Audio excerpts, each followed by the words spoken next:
Good afternoon, everybody. Hope everybody's having a wonderful day. I've been outside pretty much all day. It's harvest season. All the flowers got to come down so that the new stuff can come next year. But as for right now, it's harvest season. It's what Jesus said. It's harvest season right now.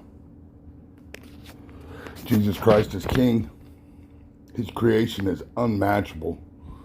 So beautiful. The flowers, the food, everything in perfect cycle. The great Creator, Jesus Christ of Nazareth. Hope everybody has a wonderful day. God bless you all.